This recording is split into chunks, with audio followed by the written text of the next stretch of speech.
પ્રવેશ દ્વાર એટલે બોટાદ. સાળંગપુર હનુમાનજી મહારાજનું મંદિર એટલે બોટાદ. વિસામણ બાપુની જગ્યા પાળિયાદ એટલે બોટાદ. સ્વામિનારાયણ સંપ્રદાયનું સૌથી મહત્વનું સ્થાન ગઢડા. અને એ પંથકની અંદર વર્તમાન સમયની અંદર જેમને સૌથી વધારે કવિઓ બનાવ્યા છે, સૌરાષ્ટ્રમાં સ્નેહી પ્રમાણ હોય, સ્નેહલ જોશી હોય, જાતુ જોશી હોય, વિમલ અગ્રવાલ હોય, તુષાર વ્યાસ, ધવલ વ્યાસ, જિગ્નેશ વ્યાસ હોય, ગમે ત્યારે ફોન જાય, ગમે ત્યારે ફોન આવે, એક જ અવાજ આવે, બોલો કાકા, આદેશ આપો કાકા, શું કામ છે કાકા? કાકા તરીકે પ્રખ્યાત થયેલા મનોહર ત્રિવેદી આજે આપણા સાનિધ્યમાં ઉપસ્થિત. વતન સુરનિવાસ, ગારિયાધાર તાલુકો, ભાવનગર જિલ્લો છે. અપેક્ષા, શિશિર, સમીપ અને ગોરજ એમના સંતાનો છે. ગ્રામ દક્ષિણામૂર્તિ આમલા હોય, વાત્સલ્ય ધામ માલપરા હોય, લોકશાળા ખડસલી હોય, અને વર્તમાન સમયની વર્લ્ડ હેરિટેજમાં જેમનું નામ આવે એવી એ વખતે ભૂતકાળમાં પણ હતી એવી લોકભારતી સણોસરા હોય, અને માંગરોળમાંથી એમણે ખૂબ સારી રીતે અભ્યાસ કર્યો છે. અભ્યાસ પૂર્ણ કરતા મહિલા અધ્યાપન મંદિર સાવરકુંડલા, વિનય મંદિર કસ્તુરબા ધામ ત્રંબા રાજકોટ, અને બોટાદ જિલ્લાની શ્રેષ્ઠ શાળા આરજેએચ હાઈસ્કૂલની અંદર નિવૃત્ત પર્યંત સુધી ગુજરાતીના શિક્ષક તરીકે એમણે ઉમદા કાર્ય કર્યું છે. નિવૃત્તિ પછી પણ ગઢડા, શિહોર, ભાવનગર અને સુરતની અંદર એ આજે પણ એટલા જ કાર્યરત છે. તેમની કૃતિઓ સમય સમય પર વિવિધ અભ્યાસક્રમોનો હિસ્સો બનતી રહી છે. ધોરણ 5, 6, 8, 9, 11, 12 અને ભાવનગર યુનિવર્સિટીની અંદર એમની કૃતિઓ આજે પણ અભ્યાસક્રમની અંદર ગુજરાતમાં ગુજરાતી ભાષામાં ભણાવાય છે. મને એવું લાગે છે દોસ્તો કે હયાત વ્યક્તિ હોય ને આટલા બધા ધોરણમાં જો કૃતિ ભણાવાતી હોય ને એવા ગુજરાતના એક વ્યક્તિ છે મનોહરભાઈ ત્રિવેદી. બાકી તો અભ્યાસક્રમમાં આવવું એ બહુ અઘરું છે. મહાન બનવા માટે મરવું પડે, પુસ્તકમાં પ્રકાશિત થવા માટે મરવું પડે. આજે હયાતીના હાજરીમાં આટલા બધા ધોરણની અંદર અને યુનિવર્સિટીમાં સાહેબની કૃતિઓ ભણાવાય છે. એમાંની શ્રેષ્ઠ કૃતિઓ તને ઓળખું છું માં, પપ્પા હવે ફોન મૂકો, આ લે, છૂટી મૂકી વીજ, ઘર વખરી, આ શ્રેષ્ઠ કૃતિઓ છે, યાદ રાખજો. અને એમાં સૌથી શ્રેષ્ઠ કૃતિ એટલે યાદ રાખજો, પિતા સાથે પુત્રીનો આત્મીય સંબંધ રજૂ કરતી કૃતિ પપ્પા હવે ફોન મૂકું. બહુ લાગણીશીલ કૃતિઓ છે અને સૌથી વધારે પ્રખ્યાત થયેલી. મનોહર કાકાના કાવ્યો, વાર્તાઓ, નિબંધોને કેન્દ્રમાં રાખીને એમના સાનિધ્યમાં અભ્યાસ કરીને ગયેલા 12 થી વધારે વિદ્યાર્થીઓએ ડોક્ટરેટ કર્યું છે અને એમફિલની ઉપાધિઓ મેળવી છે. વ્યક્તિ વિશેષ તરીકેના સાહિત્યને પોંખવા માટે. પુરસ્કારની વાત કરીએ તો રાષ્ટ્રીય શાયર મેઘાણી પારિતોષિક, આદિ કવિ નરસિંહ મહેતા પારિતોષિક, ભાનુપ્રસાદ પંડ્યા પારિતોષિક, જયંત અરુણી પારિતોષિક. તેમને તેમની કૃતિઓને, તેમના પુસ્તકોને 21 થી વધારે સન્માન, પુરસ્કાર અને પારિતોષિક પ્રાપ્ત થયા છે. એ આ સાહિત્યના સૌથી સારા અને શ્રેષ્ઠ કાર્યની ઓળખ છે. જેમને સાંભળવા એ ગુજરાતી માટે ગર્વ, જેમની વાણીમાં ગુજરાતી ભાષાનો પર્વ એવા મનોહર કાકા આજે આપણા સાનિધ્યમાં ઉપસ્થિત છે. શાળા પરિવાર તરફથી અમને હું ફરી વખત વંદન સહ અભિવાદન કરું છું, આવકારું છું. અસ્તુ.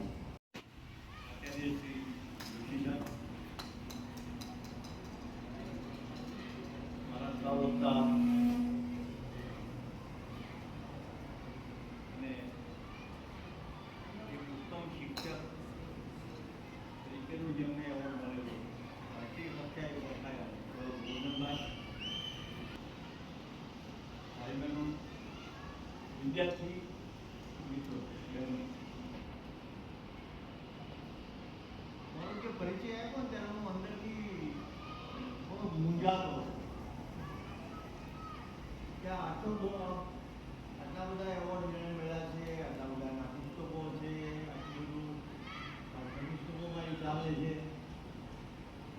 વક્તા પણ બહુ સરસ હશે, બોલશે તરત આપણે મજા આવી જશે અને આપણે લાગે કે શાહરુખ ખાન તો હું બની પાસે એવો ભ્રમ મેં તો પેદા ન થાય તો સારું આવી ગયા. એટલે આપણે નથી શાહરુખ ખાન કે નથી સલમાન ખાન કે નથી આમિર ખાન કે નથી અમિતાભ બચ્ચન, આપણે માત્ર ને માત્ર મનોહર દ્વિવેદી.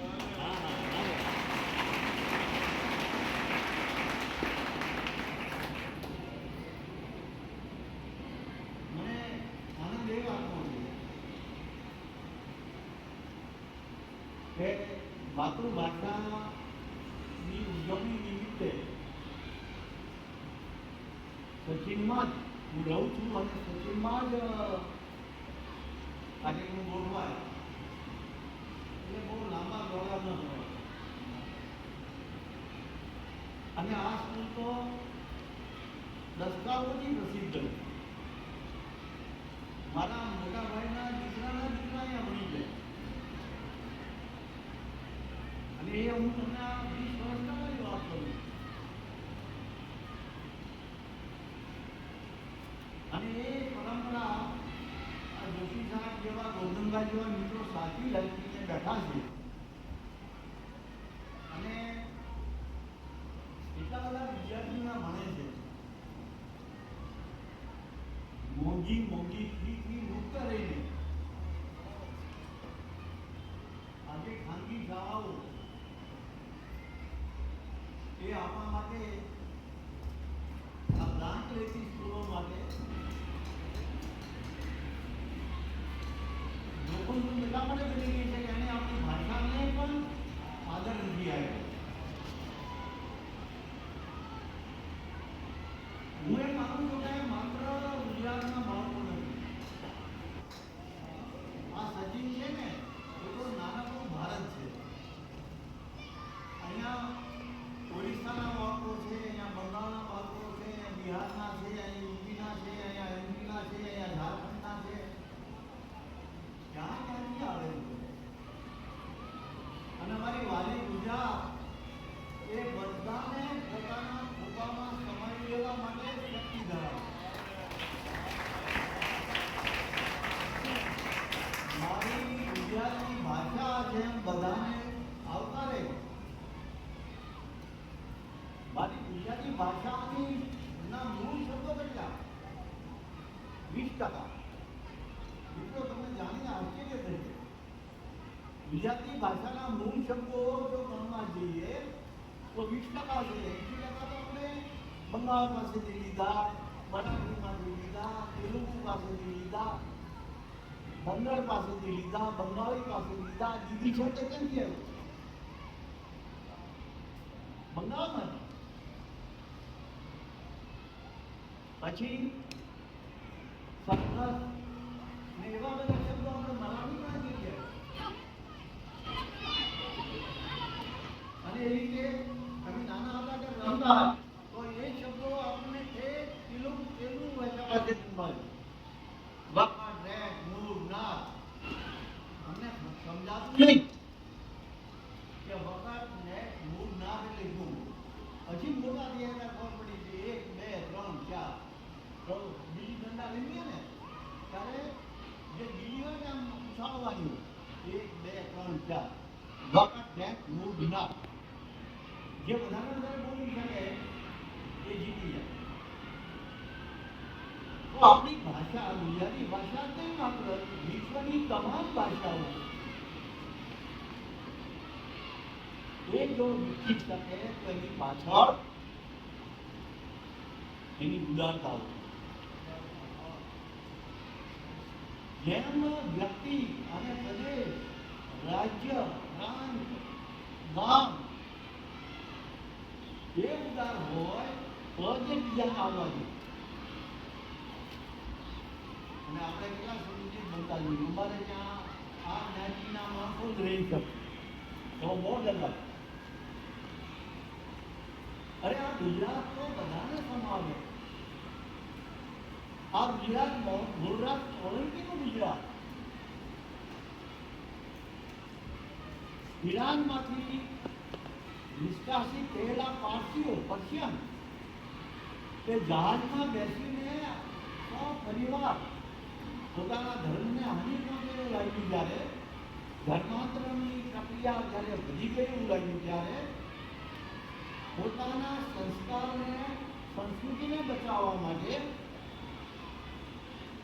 એને અહીંયા ભારત તરફ નજર કરી.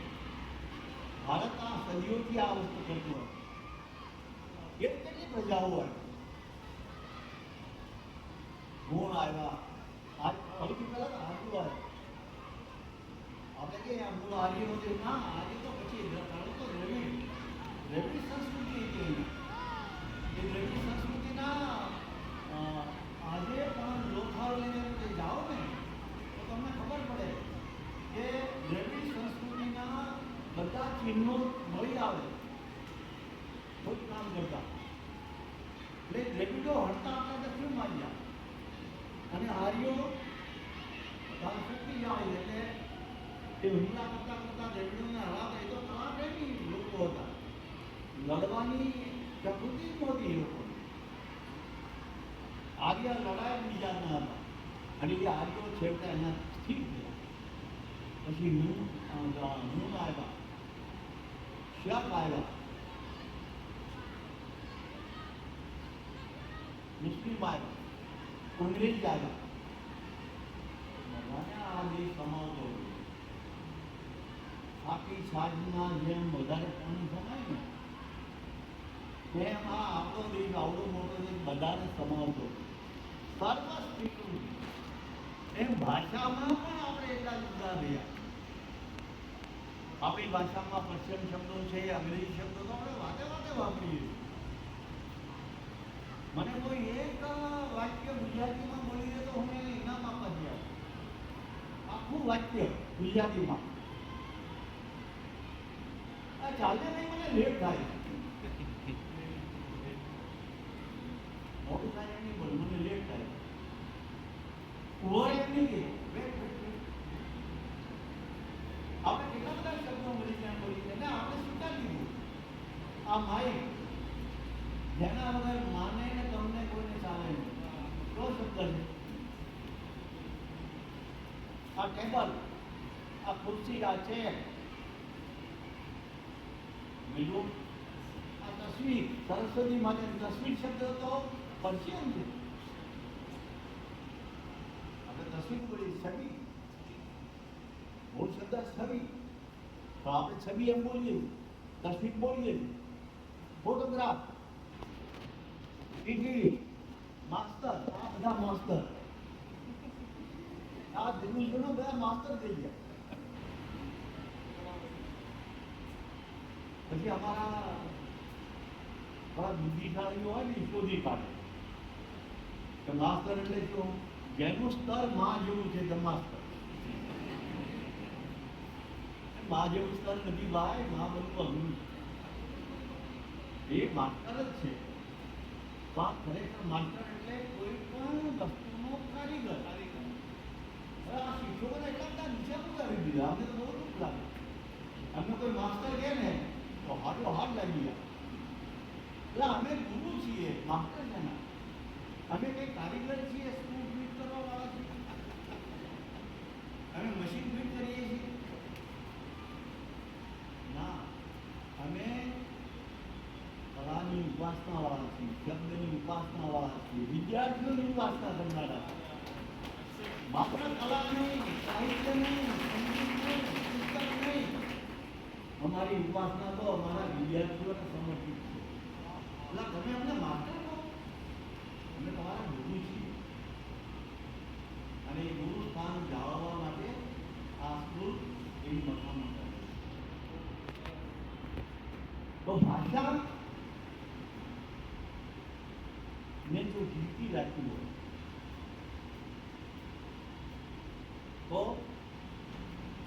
માત્ર આ દિવસો ઉજવણી ચાલે, એક જ દિવસ ઉજવણી કરવાની. આપણે તો ભોજનમાં રોજ ઉજવણી કરીએ છીએ. સવારનો નાસ્તો જે આજે હોય કાલે હોય, મમ્મી આપે તો હું કહે છે, ના બસ મમ્મી તને બીજું કશું આવડતું જ નથી. અરે જમવામાં આપણે ઉજવણી કરીએ. આપણો નાસ્તો સરસ હોય, આપણું બપોરનું ભોજન સરસ હોય, આપણું સાંજનું વાળું સાંજનું જમવાનું સરસ હોય. કાળજી આપણે ખવડાવવાની કાળજી, એ રોજની ઉજવણી છે. તો ભાષા એ ઉજવણી, એ કાયમની ઉજવણી. એક દિવસની ઉજવણીથી ભાષા કોઈ પૂરી ન થાય. આપણે આજે ઉજવણી માતૃભાષા દિવસ મનાવી દીધો ના, રોજે રોજ કેવી રીતે ઉજવી શકાય એને? ગુજરાતી ભાષા આ મારા જો આગળ વધવું હોય તો આનાથી થોડું મુક્ત રહેતા શીખવું પડશે. આપણી તકલીફ એ છે કે પુસ્તકો જે વાંચવાની મજા છે, હું સુતા સુતા વાંચી શકું. રાતના 1 વાગ્યા સુધી વાંચું લાગી નથી.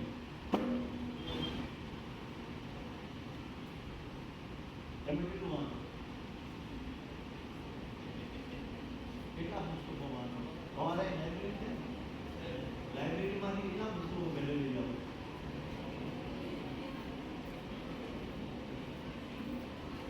લખોય નમા હશે. અમને કાંઈ વાંચવું વાંચવું ગમે નહીં. અમે તો પરીક્ષા પુસ્તકો વાંચી નહીં. અમે તો 50% અમારા આવતા તો રાજીના રેડ થઈ ગયા. ઓહો 50%. અને આજે 99% નથી ગયા. વાહ મારા બેટા કમાલ કરેલા છે. એટલા બધા હોશિયાર. તો ટકાવારી જરૂરી છે અત્યારના, કારણ કે યુગ બદલાય એની સાથે આપણે બદલાવવું પડે. મેં સાક્ષાત વિડીયોનો હું સાક્ષી.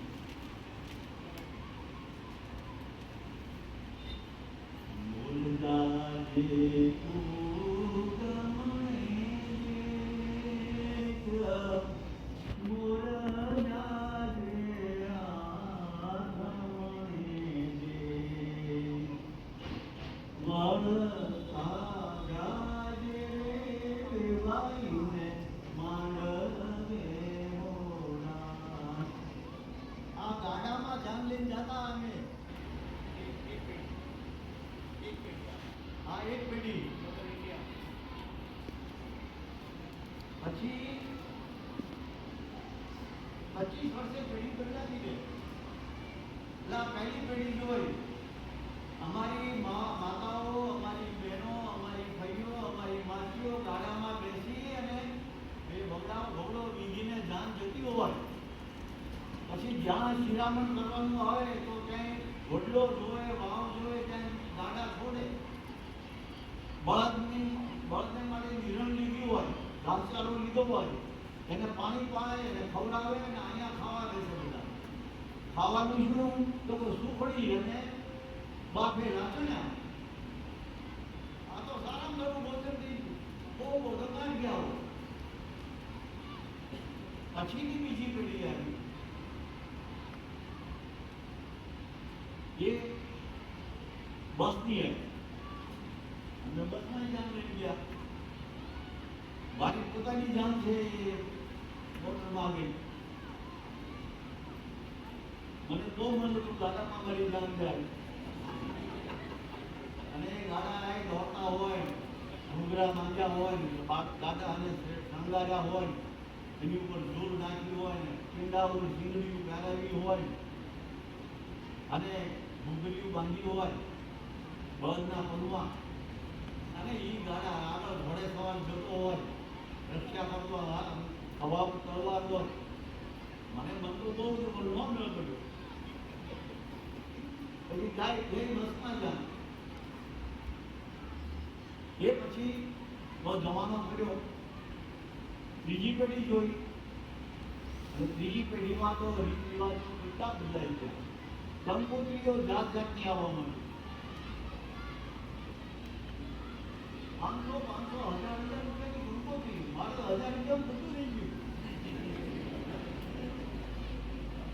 1000 રૂપિયામાં કંકોત્રી અને મારા કપડાં બધું સિવાય ગયું. ના, 1000 રૂપિયાની તો કંકોત્રી માત્ર છાપવાની, વેચવાની તો જુદી વાત. આ જમા ગાડાથી માંડી અને AI સુધીની યાત્રા મેં જોઈ લીધો. મારું કાયદો ચાલે ને, પપ્પા આવે ફોન મૂકું એ આ AI જ યાદ રહ્યું. હું તો સાંભળે તારું કીધો મેં તો આ AI શું તમે સમજાવવું પડશે. એ મારા કાયદોની સમજણ એને આપી છે. હું તો સ્વસ્થ થઈ ગયો. કોઈ મનુષ્ય નહીં, આ AI દ્વારા એની સમીક્ષા કરી. એક જ જગ્યાએ ભૂલ કરી શંભુને બદલે શમી આવી દીધી. એ શંભુ અને સમજાવવું નહીં. શંભુ એ મારા દીકરાનું નામ, સમી અમે ઘરમાં શંભુ કરી બોલાવ્યું. એટલે એને સમજાયું નહીં એટલે આને શમી એમ છે નહીં. શમી જાણતું ના, શમી કપૂર.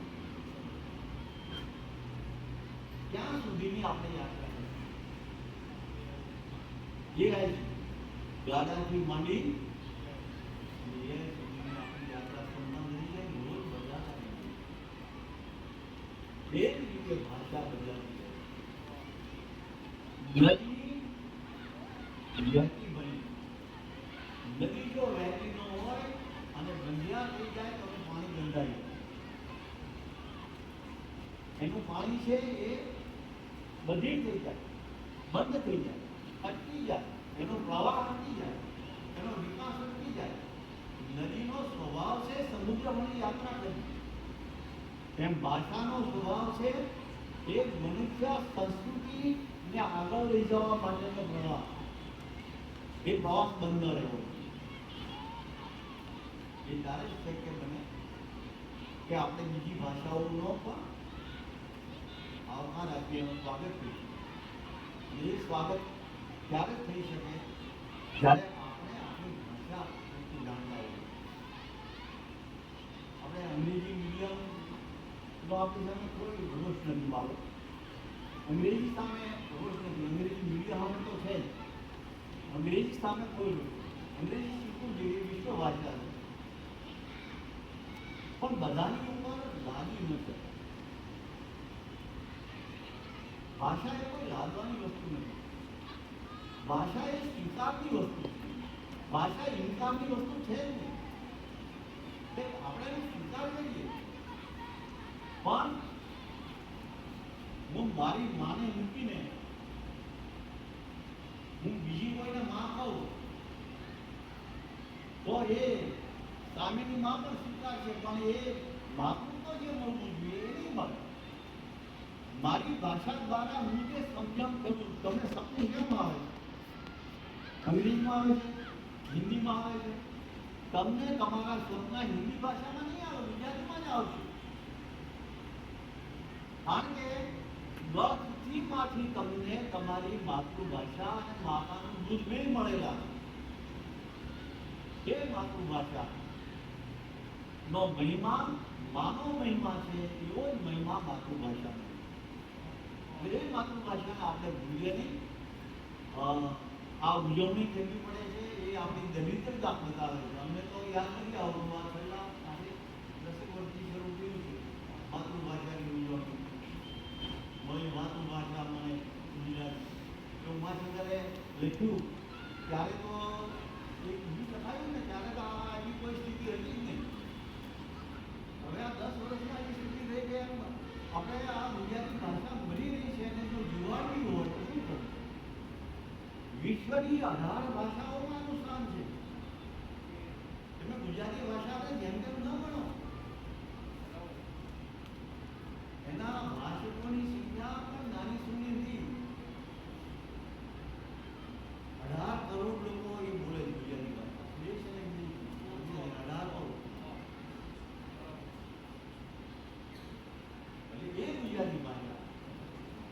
અને એ આ ભાષામાં વિશ્વની અંદર ન બની હોય એવી ઘટના બની છે, એ પણ હું તમને કહી દઉં.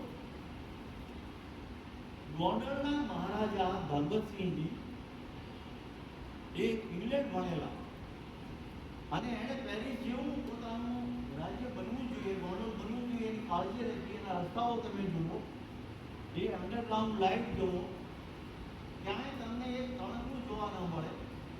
પુલના રેલવેના પુલ બંધાતા હોય તો એ ઊભા રહે ત્યાં મહારાજા પોતે, એમાં સહેજ પણ કાચું ન ચાલે. એ મહારાજા એ ગુજરાતી ભાષાનો મહિમા શું છે એ સમજી ગયા હતા, બીજા કોઈ સમજે ખરા.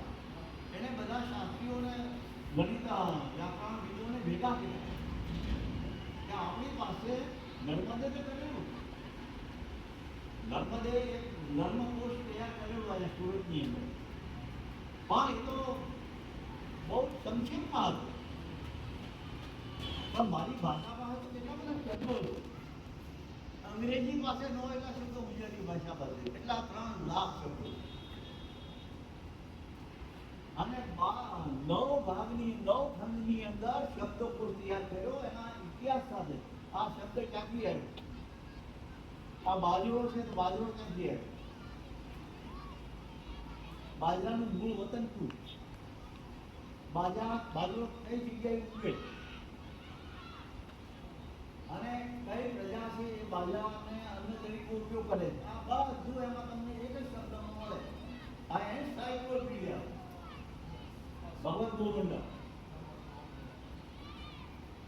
હવે એ ભગવતસિંહજી મહારાજા પોતે રાત્રે પણ ફોન કરવાની છૂટ રાજ્યના તમામ ગામોની અંદર એને ટેલિફોન ઉતારવાની અંદર એ જમાનામાં નાખી લાવી. અને રાતના 2 વાગે કોઈ ફોન કરે ઉતારામાં જઈને, એને શું એક પૈસો નહીં. ગામડાનો કોઈ પણ મજૂર, ખેડૂત કે કોઈ મસાઈકો કે કોઈ હરિજન, કોઈ પણ હોય, દલિત હોય, એ જઈને બાપુને ફોન કરે રાતના 2 વાગે અને પોતાના શહેરની અંદર જે ફોન રાખતા, કોઈ પણની ફરિયાદ આવે ને તરત જ એને હુકમ કરવામાં આવે. એ મહારાજાએ કાયદાની વ્યવસ્થા તો આટલી કાળજી રાખેલી, પણ એ ફરવા નીકળ્યા હોય ને ત્યારે એવું લાગે કે આપણું ખેડૂત નીકળ્યો, માથે ફાળ્યું હોય, ખમીસ પહેર્યું હોય ને સોની પહેર્યું, આ એનો પહેરવે. એટલે ઘોડી લઈને આવતા હતા. રસ્તા તો બહુ સારા, ચારે બાજુ. એને પછી આજો આ પ્રસંગને બધી ઝાડવા નખાવ્યા. એક ડોશીમાં ઘાસનો ભારો બાંધીને ચાલ્યા આવતા, ભયંકર તડકો. ભગત બાપુને તો ઓળખે નહીં. એ ઘોડે સવારને કહે, ભાઈ ઘડી બેઠો ઉતરને. મારી એક ઉતાવળ કર્યો સીધો મહારાજા, એ ભાઈ ઘડી બેઠો ઉતરને. શું છે મારે અમને ભારો ચડાવતો જાય. થાકી ગયા તો તડકો હતો. એક બાવળના છાંયડા એટલે બેઠા હતા. ભગત બાપુને કે ભાઈ કે અમારો ભગત બાપુ છે ને રાજા, બહુ સારો, બહુ ઉદાર. ઈ જો અહીંયા આ રસ્તાને કાંઠે થાપોડા મુકાઈ દે ને તો અમારે દુઃખનું ને બહુ જોઈએ. તો જાણે થાપોડા મુકાય અહીંયા આમ આડો પથ્થર હોય ને આમ ઊભા 2 પથ્થર હોય, એની ઉપર બીજો પથ્થર હોય, એની ઉપર અમે આ ભારો મૂકી શકીએ, નીચે છાંયો થાય ને બેસી શકીએ. બીજે દિવસે એને પોતાના એન્જિનિયરને બોલાવ્યા અને કીધું કે આપણા રાજ્યના એક રસ્તા ઉપર આ થાપોડા હોય, આજે પણ છે આ રાજા. અને આ રાજા એની ભાષાનો પ્રેમ, એને બધા સાથીઓને ભેગા કર્યા અને તમે આ કરો ગ્રંથ, ખર્ચની ચિંતા કરો માં. અને એ ખર્ચ અમને કર્યો 9 ભાગની અંદર. વિશ્વનો એવો પ્રથમ ગ્રંથ છે ભગવત ગોમંડળ, કે એની તુલના વિશ્વના કોઈ શબ્દકોશ સાથે થઈ શકે નહીં. આ વિચાર છે. એટલે મિત્રો, આપણે જ આપણી જાતને, આપણે જ હળવૈયા બાંધણો, આપણે જ આપણી ભાષાને, આપણી જાતને ભરવાના છે. આપણે જ આપણી મૂર્તિ કંડારવાની છે. આ પાયો નથી અમારું. એક નાની એવી વાત રહી અને મારી વાત કરી રહી. માઇકલ એન્જેલો એ બહુ મોટા શિલ્પી હતા. ચિત્રકાર. એણે એમ કીધું કે જેને તમે પથ્થર કહો છો, તમને જેમાં પથ્થર દેખાય છે એમાં મને મૂર્તિ દેખાય. આ દ્રષ્ટિ ગઈ. હું તમે પથ્થરને તરાશીને મૂર્તિ બનાવો છો ત્યારે હું મને માત્ર ને માત્ર મૂર્તિ દેખાય છે. મૂર્તિની અર્થે પ્રત્યેનો ભાગ છે ને કાઢી નાખો.